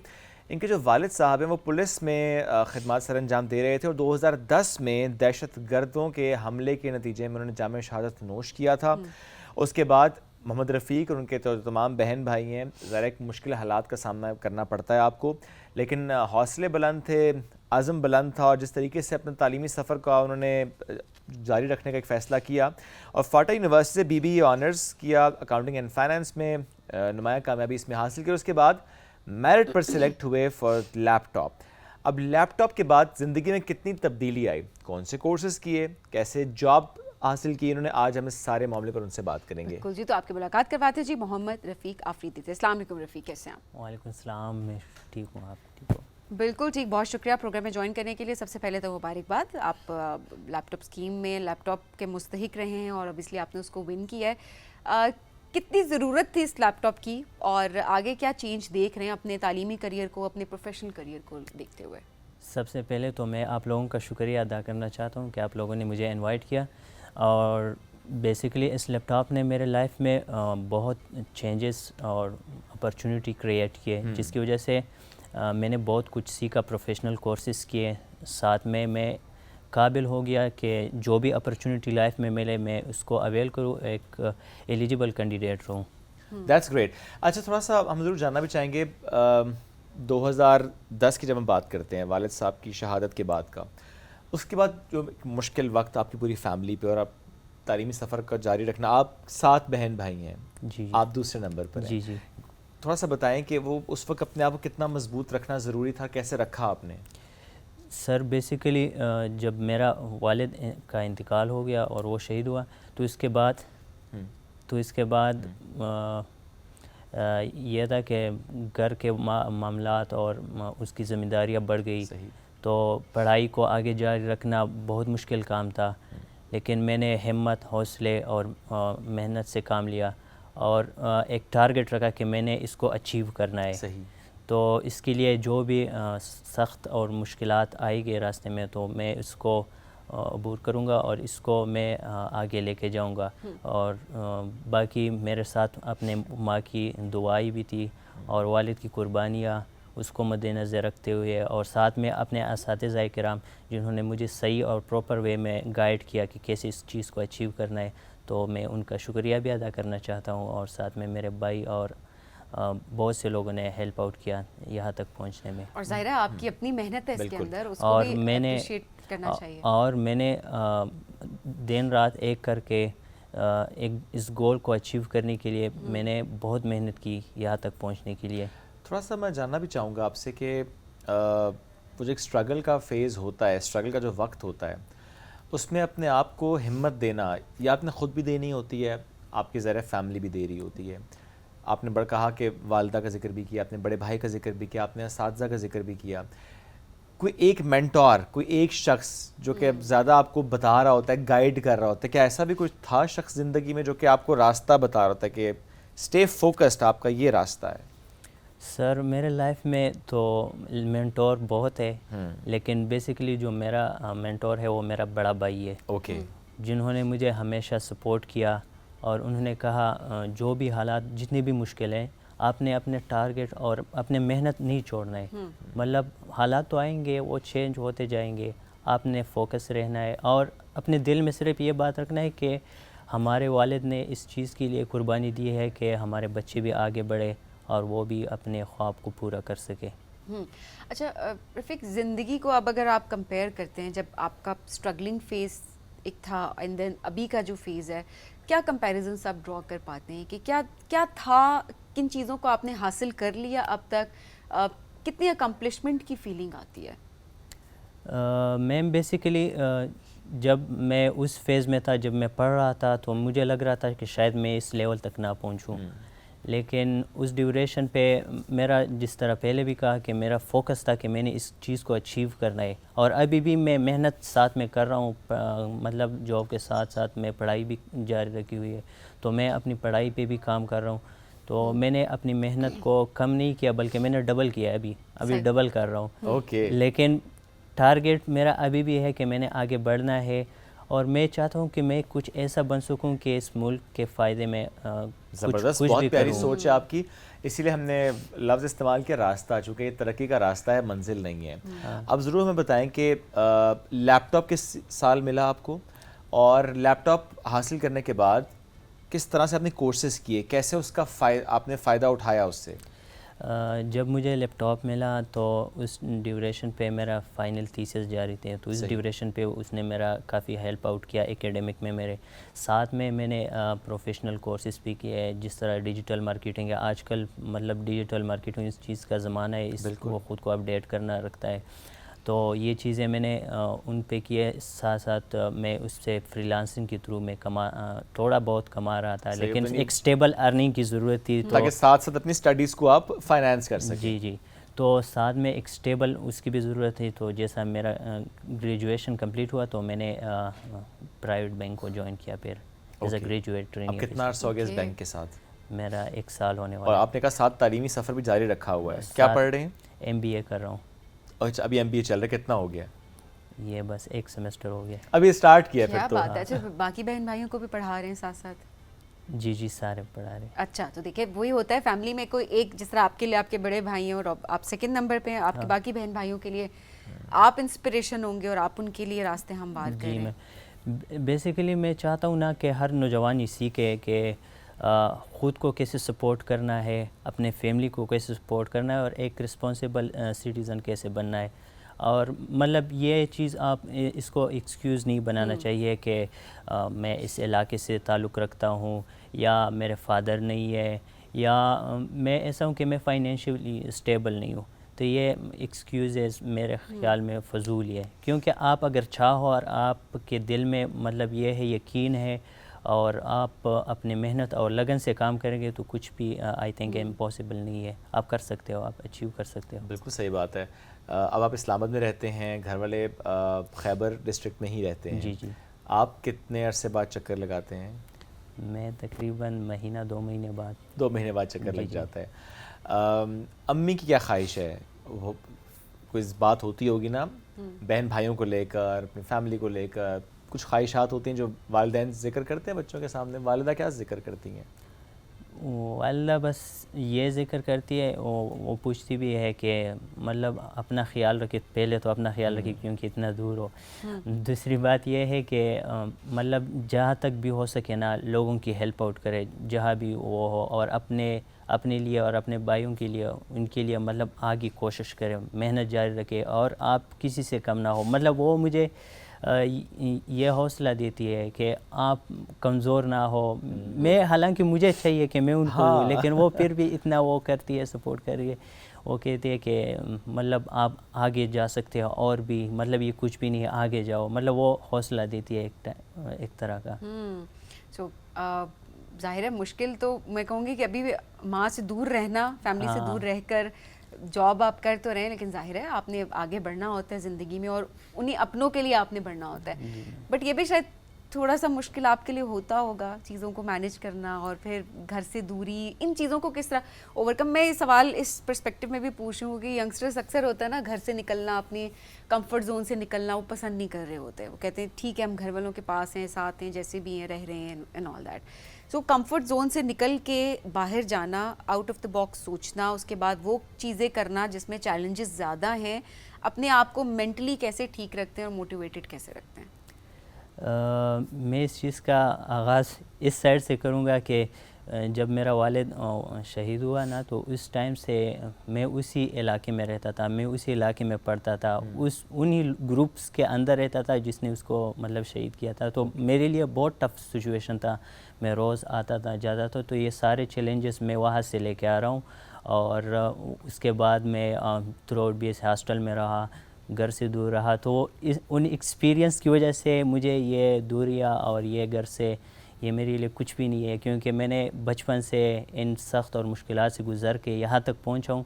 तो आई थिंक अब ये नॉर्मल हो गया है। ये चीज़ें मेरे यूज़ टू हूँ ना, इस चीज़ों से मेरे लिए कुछ भी नहीं है। वालिद साहब क्या चाहते थे, आप क्या बने? होता है ना, बाप और बेटे की भी कभी कभी गुफ्तगू होती है इस बारे में। बाप की अपनी ख्वाहिश होती है बेटे को देखकर, बेटे को लेकर, उसके शौक़ को देखकर। सो जब छोटे थे आप और वालिद साहब से कभी ऐसी डिस्कशन होती थी तो क्या बात होती थी? वो चाहते थे कि मेरे बच्चे जितनी भी है ना, वो मतलब आगे पढ़े, जितने भी मतलब उनको अपॉर्चुनिटी हो तो वो कोशिश करे कि आगे पढ़े। मतलब उसने ये नहीं कहा कि आप इस पोजीशन पे जाओ या इस पोजीशन, उसने कहा आपने बस पढ़ना है और आगे बढ़ना है। जो भी अपॉर्चुनिटी होगी तो आप फिर आपकी काबिलियत पे, आपकी मेहनत और लगन पे आपको मिल जाएगा, लेकिन आपने मतलब किसी भी उस लेवल पे आपने रुकना नहीं है। मैं आप लोगों के लिए सब कुछ कर रहा हूँ, आप लोगों ने आगे इस तरह अपने भाइयों के लिए करना है, इन सब के लिए करना है। बहुत सी बातें वालिद साहब की याद भी आती होंगी, बहुत से जुमले? जी बहुत ज़्यादा। और वो मेरे साथ बाकी भाइयों में होता है ना, तो मैं उसके साथ थोड़ा बहुत क्लोज था। ज़्यादा थे आप? क्लोज ज़्यादा थे। और जहाँ पे वो ड्यूटी करते थे ना, तो कभी कभी मुझे अपने साथ लेके भी जाते थे। वो कहते थे बस मेरे साथ आओ, मेरा हालात देखो, ये आप पे आने वाला है। तो अगर आपने इन चीज़ों से बचना है तो अभी से पढ़ो, अभी से मेहनत करो और देखो इन लोगों की हालत देखो, ये किस सिचुएशन, कितनी मुश्किल से अपने बच्चों को वो कमा के दे रहे, उसको पढ़ाने के लिए उसको। तो वो मुझे एज अ मोटिवेशन के लिए लेके जाते थे, ताकि मैं इससे मोटिवेट हो जाऊं कि मैंने क्या करना है और मेरे गोल क्या है। तो वहाँ से मेरा मतलब अपना एक माइंडसेट बना कि नहीं, मैंने आगे पढ़ना है और बढ़ना है। यही से आपको मोटिवेशन मिली और वही चीज़ अपने उनकी वैल्यूज़ को आप आगे लेकर चल रहे हैं। चलें, ये बहुत अच्छी बात है कि आपके वालिद he must be very happy कि किस तरीके से आपकी वालिदा जिस तरीके से अब सुकून में होंगी कि चलें बेटा अपने बाप की ख्वाहिशों को पूरी कर रहा है और एट द सेम टाइम एक मकाम पे है। अच्छा रफ़ीक, आजकल की यूथ जिस तरह से कहती है, क्योंकि आपके हालात हमारे सामने, आप जैसे और काफ़ी सारे यंगस्टर्स हैं जो कि बड़े मुश्किल हालात से निकलते हैं लेकिन एक बड़े अच्छे मकाम पर पहुंचते हैं फिर, क्योंकि जो कहते हैं अपॉर्चुनिटीज़ नहीं है हमारे पास। ये इस माइंडसेट को आप किस तरीके से देखते हैं? मैं बेसिकली आजकल नौजवान जो है ना, बहुत मुश्किल सिचुएशन से गुज़र रहे हैं। वो समझ रहे हैं कि हमारे लिए सारे रास्ते बंद है, हम आगे नहीं बढ़ सकते, हम कुछ नहीं कर सकते। तो उनको ये समझना चाहिए कि एक इंसान अगर अज़म और मेहनत के साथ काम करे और आगे बढ़े तो ये रुकावटें और ये चीज़ें ये छोटी और कम पड़ जाती है। मतलब अगर आपका फोकस और टारगेट हो ना कि मैंने इस चीज़ को अचीव करना है और हौसला हो और अल्लाह पे यकीन हो कि मैंने ये करना है और अच्छी नीयत से करना है, तो इंशाल्लाह मुझे मंजिल दूर नहीं होती। मंजिल दूर नहीं है। बैंकिंग सेक्टर में ही आगे जाना है या कुछ और करना चाहते हैं?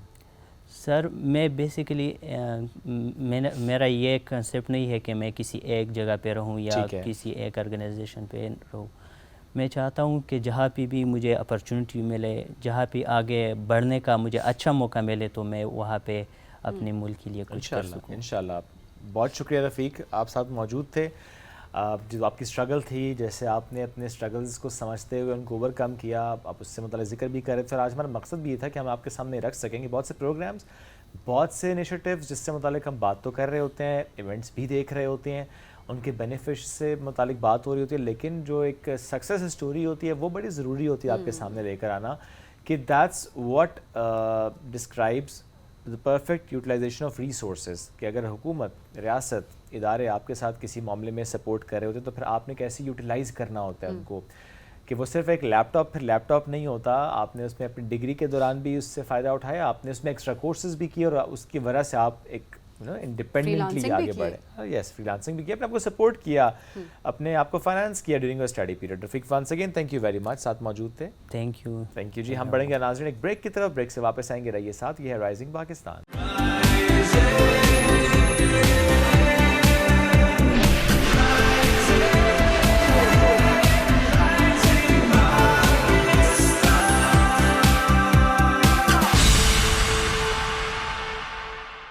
वेलकम बैक जी। राइजिंग पाकिस्तान में आपको कहेंगे खुश आमदीद। जिद्दत की जहाँ बात होती है वहाँ पर अवेयरनेस बहुत ज़रूरी होती है, डायलॉग बहुत ज़रूरी होता है, और एक प्लेटफॉर्म बहुत इंपॉर्टेंट होता है जहाँ पर लाइक माइंडेड लोग आएँ और अपने अपने आइडियाज़ को शेयर करें और नए आइडियाज़ पे बात की जाए, उस पर काम किया जाए, बेस्ट प्रैक्टिसेस को देखा जाए और उन बेस्ट प्रैक्टिसेस को आगे लेकर चला जाए ताकि फ़ायदा जो है उस फील्ड को ज़रूर हो। तो एक ऐसे ज़बरदस्त काम हुआ है जी इस्लामाबाद में, नेशनल सेंटर फॉर फिज़िक्स में जदीद जो मटेरियल होता है, एडवांस मटेरियल जिसको हम कहते हैं, उसमें 5 रोज़ा 27 अक्टूबर से 31 अक्टूबर तक सिम्पोजियम का इनकाद किया गया। 19th सिम्पोजियम था ये, जिस पर एडवांस मटेरियल के हवाले से प्रेजेंटेशंस दी गई, बात की गई, और ऐसे में AI को भी इनकॉर्पोरेट किस तरह से किया जा सकता है, इस हवाले से भी बहुत सारे इक़दाम लिए गए। एब्सोल्युटली। और इसी सिम्पोजियम में वफाकी वज़ीर एहसन इकबाल साहब भी मौजूद थे और उन्होंने एक ऐलान भी किया सेंटर ऑफ एक्सलेंस बराए एडवांस मटेरियल के क़याम का।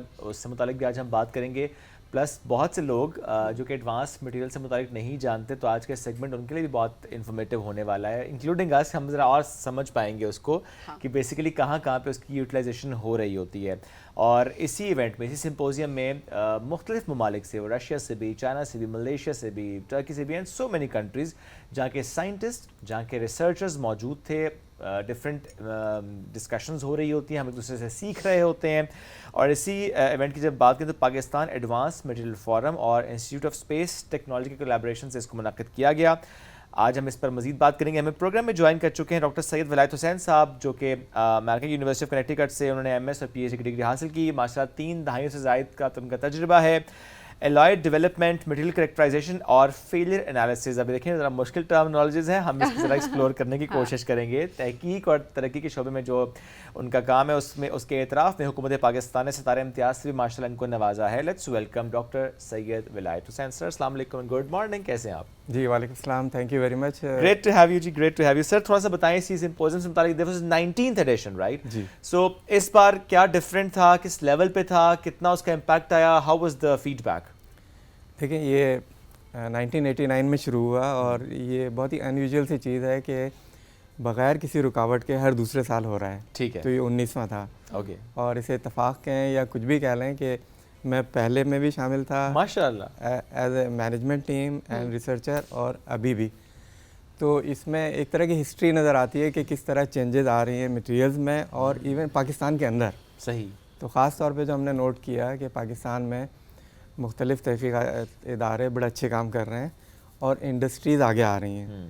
पहली 1989 में जो हुई थी उसमें हमारे सिर्फ 5 इंडस्ट्री के एक्सपर्ट्स थे और वो ये दिखा रहे थे कि बाहर से क्या चीज़ें आती हैं और पाकिस्तान में बेची जाती हैं। अब हमारे इस मरतबा 46 स्टॉल्स थे और वहाँ लोग दिखा रहे थे कि पाकिस्तान में क्या चीज़ें बन रही हैं। वाओ। तो ये बड़ी चेंज है, एक तब्दीली है ना जी। कि पहले हमारी रिलायंस बाहर के ममालिक पे ज़्यादा थी, इंडस्ट्रीज़ पर ज़्यादा थी, लेकिन अब हम इतने खुद कफील होते जा रहे हैं कि हम प्रोड्यूस कर रहे हैं, बिल्कुल मैन्युफैक्चर कर रहे हैं रादर। जी। थोड़ा सा हम एक्सप्लेन भी अगर कर पाएँ, एडवांस्ड मटेरियल क्या होता है, इसकी यूटिलाइजेशन कहाँ कहाँ पर होती है? देखिए, जब आप मटेरियल्स की बात करते हैं तो ज़्यादातर लोगों को मालूम है, आप स्टील, एलुमिनियम, कॉपर इस तरह की बातें करते हैं, दीज आर मटेरियल्स। लेकिन जब एडवांस मटेरियल में जाते हैं बिल्कुल एक नई दुनिया आ जाती है। एक चंद मिसालों से बता देता हूँ। अभी एक बहुत ही सिंपल सी मिसाल ये है कि अभी जो नोबेल प्राइज़ केमिस्ट्री का मिला, जिसमें एक मुसलमान साइंसदान भी था, तो उन्होंने काम किया है मेटल ऑर्गेनिक फ्रेमवर्क। सही। मेटल ऑर्गेनिक फ्रेमवर्क, वो बहुत छोटे किस्म के, आप समझ लें कि फ़ुटबॉल बनाया आपने, बहुत छोटे एटॉमिक लेवल के, और उन फुटबॉल के अंदर जगह है। अब उस जगह को आप कैसे यूटिलाइज़ करेंगे? कम से कम 6 एप्लीकेशन बड़े क्विकली बताता हूँ मैं आपको। हम उसके अंदर कार्बन डाइऑक्साइड कैप्चर कर सकते हैं। जो एनवायरनमेंट को तंग कर रही है उसको हम कैप्चर करके अलग कर देंगे। ठीक है। हम हाइड्रोजन को स्टोर कर सकते हैं, क्योंकि फ्यूल सेल में आजकल बातें हो रही हैं कि हाइड्रोजन के ऊपर इंजन हमारे चला करेंगे। हम उनको टारगेटेड ड्रग डिलीवरी के लिए इस्तेमाल कर सकते हैं। जैसे कैंसर के पेशेंट्स हैं, उनको अगर आप ये उनको देंगे तो ये चीज़ें बिल्कुल उस जगह जाएंगी जहाँ जहाँ कैंसर required के है। सेल हैं, और टाइम रिलीज़ होंगे। मतलब शुरू में हो सकता है आपको बस चाहिए, उसके बाद टाइम रिलीज़ चाहिए, तो ये सारी चीज़ें चल रही होंगी। अगर सहरा में आप हैं या ऐसी जगह जहाँ पानी अवेलेबल नहीं है, तो वो हवा की मॉइस्चर से पानी को कंडेंस करके आपको प्रोवाइड कर देंगे। तो इस तरह की इतनी एप्लीकेशन हैं। ऐसा लग रहा है इंडस्ट्रीज़ में अगर आप जो चीज़ें बनाते हैं, आपकी कोशिश होती है कि ज़्यादा से ज़्यादा जल्दी जल्दी बन जाए, जिसे हम कहते हैं कैटलिस्ट ले सकते हैं। इस कमरे में आपको फील हो कि खुदा न खास्ता कोई ऐसी गैस है जो तंग कर सकती है, आप फील नहीं कर सकते, तो बहुत ही सेंसिटिव सेंसर्स आप रख सकते हैं, बता देंगे आपको। ओके तो देयर इज़ नो लिमिट। ये तो जादू है। जी बिल्कुल ज़्यादा। असर पाकिस्तान इस वक्त इस हवाले से कहाँ स्टैंड कर रहा है? बिकॉज सिंपोजियम में इंटरनेशनल भी पार्टिसिपेशन होगी, सो एक तो ये बताएगा कि किस तरीके से हमने वहाँ पर पूरी प्रेजेंटेशंस दी, हम कहाँ पर अभी स्टैंड कर रहे हैं? देखिए, पाकिस्तान मटेरियल्स में थोड़ा सा पीछे है, ये तो हमें एडमिट करना है, लेकिन जो हमारे तहकीकी इदारे हैं, यूनिवर्सिटीज़ हैं, कम से कम पाकिस्तान में 17 यूनिवर्सिटीज़ हैं जहाँ मटेरियल साइंस के प्रोग्राम चल रहे हैं। सही। और वो बहुत अच्छे डिपार्टमेंट हैं, उनकी बाहर से कोलैबोरेशन भी है, उनके जो पेपर्स छप रहे हैं वो इंटरनेशनल लेवल के हैं। तो उसमें हमें एडवांटेज जो मिल रहा है वो ये, जो हम लोगों ने बाहर भेजे थे पढ़ने के लिए, वो लोग जब वापस आए तो कोलैबोरेशन भी लेकर आए, नए आइडियाज़ भी लेकर आए, वो काम बहुत अच्छा हो रहा है। जिसकी ज़रूरत है हमें वो है कि जो ये काम होते हैं इनको इंडस्ट्रियल लेवल पे कैसे लेके जाएं, जो ये गैप नज़र आ रहा है हमें, और इसके ऊपर काफ़ी कोशिशें जा रही हैं, गवर्नमेंट भी कोशिश कर रही है, और HEC लेवल पे काफ़ी कोशिशें हो रही हैं कि हम स्टार्टअप्स शुरू करें और उनको इंडस्ट्री लेवल तक लेके जाएं। ओके। वो अच्छा काम हो रहा और है। अभी जो ये ऐलान हुआ सेंटर ऑफ एक्सीलेंस बराए एडवांस्ड मटेरियल इन कायद-ए-आज़मी यूनिवर्सिटी, इस ऐलान को किस निगाह से देखते हैं आप, और कितना ज़रूरी है यूनिवर्सिटीज़ में ऐसे डिपार्टमेंट्स का ऐसे है मौजूद होना इनका? Initiatives का? जी, इसमें देखें जो लोग भी हमारे यहाँ काम कर रहे हैं वो बहुत इंडिविजुअल लेवल पे काम कर रहे हैं, और उनको जो मसले होते हैं, 3 तरह के मसले होंगे आपको। एडवांस मटेरियल्स बनाने का इक्विपमेंट बहुत महंगा है, सही। उनको कैरेक्टराइज करने का इक्विपमेंट बहुत महंगा है, और उनसे जब डिवाइसेस बनाएंगे वो अलग। तो 3 ये मेन मसले आते हैं। तो यहाँ हमारा मकसद ये है कि इस सेंटर में इस तरह के लोग होंगे, इस तरह के इक्विपमेंट होगा कि ये मसले हमारे ख़त्म हो जाएंगे। अगर हमारी जो नई इंडस्ट्री, देखें आजकल जो नई इंडस्ट्रीज़ आएंगी वो नई टेक्नोलॉजी के साथ आएंगी, सही। तो वहाँ उसकी समझ के लोग नहीं मिलेंगे आपको पाकिस्तान में। तो इस सेंटर में इस तरह के लोग होंगे जो बता भी सकें क्या चीज़ें हैं, किस तरह हैं, कैसे बनाना है आपने, किस तरीके से कैरेक्टराइज करना है, और जो लोग काम कर रहे हैं उनकी मदद करना है। ओके। तो ये एक बहुत अच्छा कॉन्सेप्ट है और काफ़ी बड़े उस पर इसने चलना है आगे। ओके। तो इसमें आपकी निगाह में इन्वेस्टमेंट किस तरफ होनी चाहिए? सेंटर्स बनाने में होनी चाहिए, चूँकि आपने कहा कि अब थोड़ा सा हम पीछे हैं, और ये बड़ी अच्छी बात होती है कि आप अंडरस्टैंड करते हैं कि वे आर वी लैकिंग एक्चुअली, फिर आप उस पर काम करते हैं। इसमें पॉलिटिकल हुए बगैर, देखें आप 3 तरह के लेवल्स हैं आपके इंडस्ट्रियल स्केल पे जाने के ना। एक है हैवी इंडस्ट्री, उसमें हम पीछे हैं, लेकिन अगर उसमें इन्वेस्टमेंट करेंगे तो हमारा बजट ख़त्म हो जाएगा। तो दूसरा लेवल जो आता है वो स्ट्रेटेजिक मटेरियल्स, जैसे लिथियम है आपका, रेयर अर्थ मेटल्स हैं, इनमें अपॉर्चुनिटी बहुत नज़र आ रही है। उस पर काम भी शुरू हो रहा है, क्योंकि अल्लाह मियाँ ने हमें ये काफ़ी मादनियात दी हैं, हम खुश नसीब हैं, ये चीज़ें मौजूद हैं, और तो स्ट्रेटेजिक मटेरियल्स की तरफ जाना हमारा होना चाहिए। ठीक है। और आखिरी जो है वो ये है कि जो एडवांस मटेरियल्स पे यूनिवर्सिटीज़ में काम हो रहा है, स्पेशली बायो मटेरियल्स, पाकिस्तान में ग्रुप्स बहुत अच्छे हैं इस वक्त जो बायो मटेरियल्स पे काम कर रहे हैं, कुछ बताऊंगा मैं भी आपको। तो उनको इंडस्ट्रियल लेवल पे ले जाने के लिए तो स्ट्रेटेजिक मटेरियल्स और इस तरह की मटेरियल्स जो एडवांस्ड हैं, इनके लिए हमें आगे बढ़ना चाहिए। ये एक अपॉर्चुनिटी है, विंडो जैसे कहते हैं आप। ओके, टैलेंट को कैसे आगे ला सकते हैं? इसमें देखें, पहले तो आपने बच्चों को, देखें हमारी अच्छी बात जो है ना, सब एग्री करते हैं कि हमारे यहाँ यूथ की पावर बहुत बड़ी है, बिल्कुल। क्योंकि बहुत ज़्यादा लोग हैं हमारे पास, और बड़े इंथुसियास्टिक हैं, वो काम करना चाहते हैं, उनको अपॉर्चुनिटी मिले। मेरे अपने बहुत सारे स्टूडेंट गए हैं UK, USA, जर्मनी, हर जगह से हमें ये जवाब मिला कि आप इस तरह के और बच्चे भेजें हमें। अच्छा। क्योंकि दे आर वेरी गुड। तो हमारा टैलेंट बहुत अच्छा है, उनको सिर्फ अपॉर्चुनिटीज़ चाहिए, और अपॉर्चुनिटीज़ के लिए HEC भी काम कर रहा है, यूनिवर्सिटीज़ काम कर रही हैं, गवर्नमेंट के इनिशिएटिव्स हैं। तो ऐसी बहुत सारे लेवल्स हैं जिस पर हम कोशिश कर रहे हैं कि हमारा यूथ सामने आए, टैलेंट आगे निकल के आए। आपने जिक्र किया सर बायो मटेरियल्स से मुतालिक, थोड़ा सा एक्सप्लेन करेंगे उसको, क्या इससे मुराद है और इससे कैसे फ़ायदा हम उठा सकते हैं? इसमें देखिए, बायो मटेरियल्स का मतलब ये है कि आपकी बॉडी में किसी चीज़ की ज़रूरत है, जैसे स्टंट्स होते हैं और आपके कैथेटर्स होते हैं, और अगर आपकी बोन टूट जाए तो वहाँ आप मेटल्स के वो लगाते हैं, रिप्लेसमेंट्स होती हैं। बहुत सारी चीज़ें हैं इसमें। ख़ास तौर पे अगर आप जल जाएं, अगर बहुत ज़्यादा जल जाएं तो स्किन आपकी रिकवर नहीं हो पाती।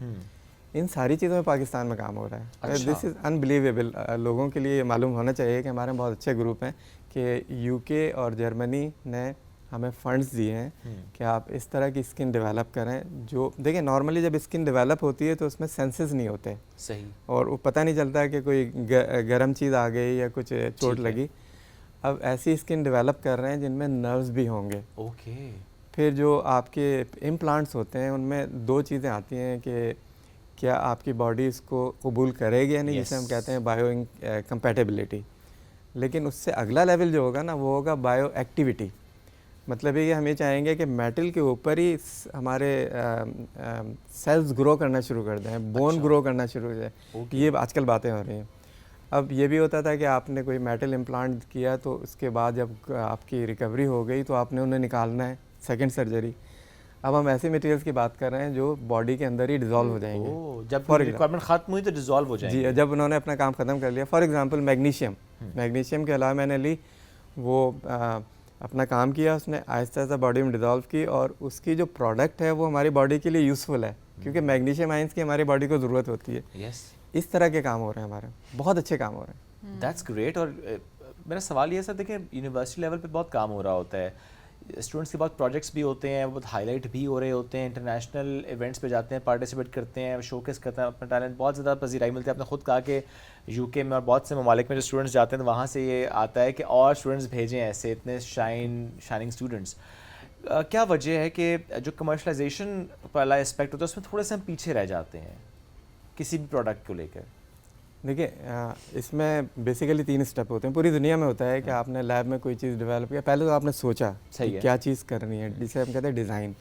उसके बाद उसको लैब में बनाते हैं आप, उसके बाद उसको कैरेक्टराइज करते हैं, उसके बाद आप उसको टेस्टिंग के फेज से गुजारते हैं, और उसके बाद जो मेन मरहला होता है, जो टेढ़ा होता है, कि जो अप्रूविंग बॉडीज़ हैं उनसे अप्रूवल लेते हैं। जैसे वो आपकी दवाओं की ड्रैप है हमारे यहाँ, इस तरह की चीज़ें जब तक वो अप्रूव नहीं करेंगे आगे नहीं बढ़ेंगे। जब ये सारे काम हो जाते हैं तो आप पायलट स्केल पे चाहते हैं, उसके बाद आप इंडस्ट्रीज से कहते हैं आप सामने आएँ।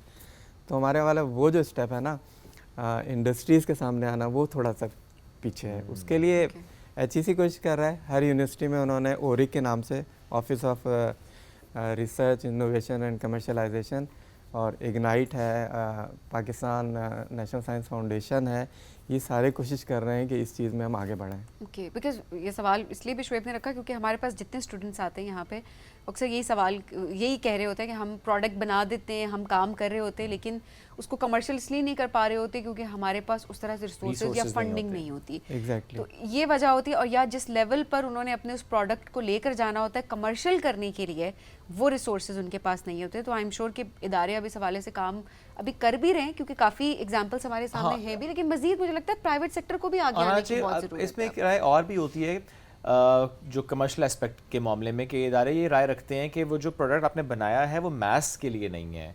वो अच्छा है, आपने अच्छा प्रोडक्ट बना लिया है, उसकी पजीराई भी हो रही है, आपको टैलेंट भी सामने आया, लेकिन जब हम मैस को टारगेट नहीं करेंगे या जो इस वक्त सोल्यूशन ओरिएंटेड अप्रोच है उसको नहीं हम देख रहे तो फिर मसला हो जाता है। तो ऐसे में जाहिर है हमें बहुत अच्छे और मेंटोर्स चाहिए। जो मैं कहती हूँ ना, टैलेंट को आगे लेकर आना है तो कैसे लेकर आना है, तो जाहिर सी बात है कि हमें बहुत अच्छी ट्रेनिंग्स की करवाने की ज़रूरत है, और उसके बाद जो है वो ट्रेनर्स आकर ट्रेन करें हमारे बच्चों को और बहुत बेहतर तरीके से उनको इसी फील्ड के हवाले से पॉलिश करें। लेकिन दुनिया में ये बहुत ज़्यादा होता है कि यूनिवर्सिटीज़ में भी जो प्रोफेसर होते हैं उसमें बहुत सारे लोग इंडस्ट्री में काम करके आते हैं, तो उनके पास दोनों वो बैकग्राउंड्स होते हैं कि इंडस्ट्री की क्या रिक्वायरमेंट है और एकेडमी की क्या रिक्वायरमेंट है। इसकी थोड़ी सी कमी है हमारे यहाँ, और इस पर अब चेंज आ रही है। फॉर एग्ज़ाम्पल मैंने तकरीबन 27 साल इंडस्ट्री में काम किया, उसके बाद यूनिवर्सिटी में आया।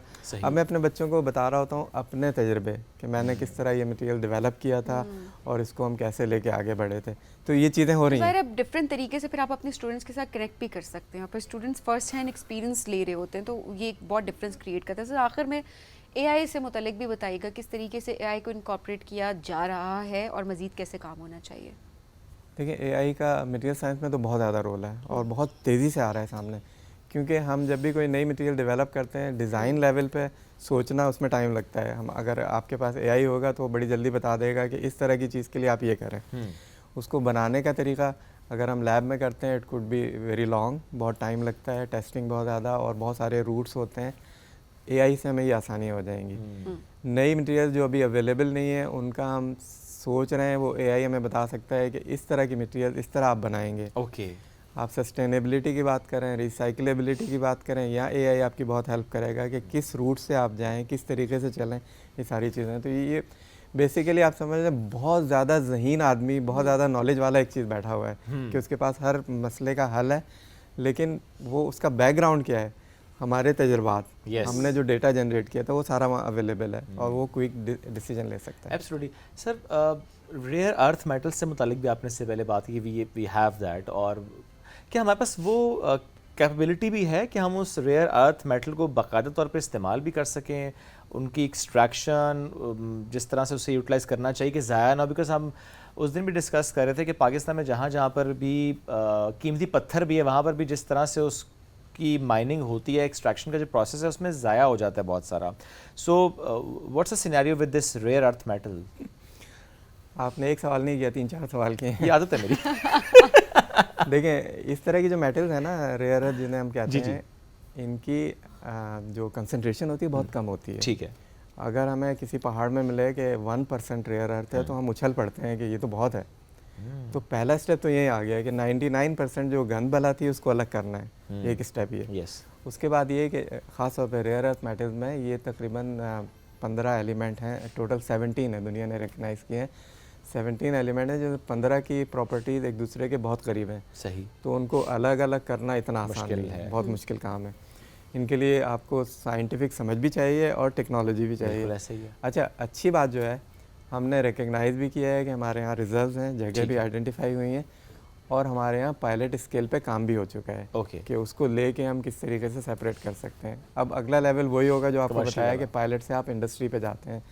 तो इंडस्ट्री में मसला ये होता है कि जो आपने रेयर मटेरियल्स बना लिए उनको यूटिलाइज़ कैसे करेंगे, इंडस्ट्रियल स्केल पे वो कंपोनेंट्स और डिवाइसेस कैसे बनाएंगे, उसमें हम अभी थोड़ा पीछे हैं। तो अभी इसी पे अगर आ जाएं कि कोई रेयर अर्थ मेटल्स की मेटल की फॉर्म में ला के दे सके तो हम दुनिया में बहुत आगे बढ़ जाएंगे। दुनिया को बहुत ज़्यादा ज़रूरत है इन चीज़ों की। मौजूद से हट जाएंगे, अगर आप इस पर कमेंट कर सकें, क्योंकि पिछले चंद दिनों से एक और ख़बर भी सामने आई थी कि तरबेला डैम के जो बेसन है उसमें गोल्ड रिजर्व्स मिले हैं। क्या है सर इसमें हकीकत? देखें ये एक्सपेक्टेड है, अक्सर होता है कि जो पहाड़ों से दरिया आते हैं उनमें गोल्ड के पार्टिकल्स होते हैं। गोल्ड की अच्छी बात ये है कि ये ऑक्साइड फॉर्म में नहीं होता, ये प्योर फॉर्म में होता है। आपने बेसिकली उसको सेपरेट करके मेल्ट करके सोना ले लेना है। तो वो टेक्नोलॉजी की इतनी प्रॉब्लम नहीं है हमें। लेकिन अब टनों मतलब अब मिलियंस ऑफ टन्स मिट्टी है, उसको निकालना, उसको हटाना, उसमें से वो निकालना, वो एक मरहला होगा। It's a process. जी, उसमें टाइम भी लगेगा, उसमें एफर्ट और उसमें फिर इन्वेस्टमेंट। लेकिन है ना? है, बिल्कुल है। मेक श्योर करें कि है ना। बिल्कुल है। गोल्ड के अलावा कोई और ऐसी बात जो कि नॉर्मली आपको लगता है कि नहीं हमारे अवाम को पता, बिकॉज हम अक्सर किताबों में तो पढ़ते हैं जी पाकिस्तान कुदरती वसाइल से माला माल है, ये तो हमारे रटी हुई लाइन है, लेकिन उसके साथ साथ हमें ये समझना भी होता है कि कैसे उस पर अपन काम करना, उसको निकालना, उसको इस्तेमाल करना। और कौन सा ऐसा मेटल या रेयर अर्थ मेटल की अगर हम बात करें कि जिस पर आप कह सकते हैं कि पाकिस्तान के पास अच्छी दूसरा अहम मेटल जो है जिस पे भी काम नहीं हो रहा, लिथियम आयन बैटरीज का आपने सुना होगा। जी बिल्कुल। बहुत सारी ऐसी जगह हैं जहाँ हमें बैटरी की लाइफ बहुत ज़्यादा चाहिए। स्पेस में गए तो आप सालों तक बैटरी नहीं चेंज कर सकते। स्पेस मेकर लगाए कई साल तक आप नहीं चेंज करना चाहेंगे, तो हमें ऐसी बैटरीज चाहिए बहुत अरसे तक काम कर सकें। तो लिथियम आयन बैटरीज का बहुत ज़्यादा रोल है। हाइब्रिड गाड़ियों में भी यूज़ होती है। एग्जैक्टली। तो लिथियम के डिपॉजिट्स हैं हमारे पास, इस पर अभी काम नहीं हो रहा है, होना चाहिए। क्यों नहीं हो रहा काम? हमने किस दिन का इंतजार करना है? अब ये देखिए इन्होंने अलग अलग ये सवाल किए हैं, ठीक है। इसमें आपको साइंस और टेक्नोलॉजी दोनों चीज़ें चाहिए, इसमें तो थोड़ा सा टाइम लगेगा। दूसरा उसी सवाल से कंटिन्यूड कॉपर, जैसे आपका रेकोडेक है, सैंडेक है, कॉपर के डिपॉजिट बहुत ज़्यादा हैं। अब अगर आपने कॉपर को एक्सट्रैक्ट कर लिया तो रिफाइंड फॉर्म में लाने के लिए बहुत ज़्यादा बिजली चाहिए होती है। अब आपके यहाँ बिजली बहुत महंगी है तो हम यहाँ फंस के रह जाते हैं। ओके। और जब आप इलेक्ट्रोलाइटिक रिफाइनिंग करते हैं तो जिसको हम कहते हैं एनोड मड कहते हैं, गंद भला, उसमें बहुत कीमती मेटल्स होते हैं। अच्छा। तो नॉर्मली अगर आप इन्वेस्ट कर सकते हैं तो वो जो मड से चीज़ें निकलती हैं वो आपकी इलेक्ट्रिसिटी की कॉस्ट को कवर कर लेंगी। लेकिन इनिशियल इन्वेस्टमेंट किस तरह हो, क्या हो, ये थोड़ा मसले का। चलें, वी रियली विश कि हम इस तरह से एक्सपर्ट्स की मज़ीद राय भी लेते रहें और वाकई हम फ़ायदा उठाएं। और जब हम ये बात करते हैं कि पाकिस्तान कुदरती वसाइल से माला माल है, तो ये जो स्टेटमेंट हमें रटी हुई है, तो ये इसके पीछे पूरा कॉन्टेक्स्ट है और ये बिल्कुल एक सही बात है। एंड आई एम श्योर कि मज़ीद इसके ऊपर काम होगा भी। Sir thank you so much, आज बहुत कुछ हमें आपसे सीखने को मिला जो कुछ हमें नहीं पता था। So once again thank you for joining us today. आपका शुक्रिया, आपने ये मौका दिया कि लोगों तक कुछ बातें पहुंच पाए। नाज़रीन, इसी के साथ हम आपसे लेंगे इजाज़त। अपना ख्याल रखें, दुआ में याद रखें। दोबारा मुलाकात कल करेंगे। अल्लाह हाफ़िज़।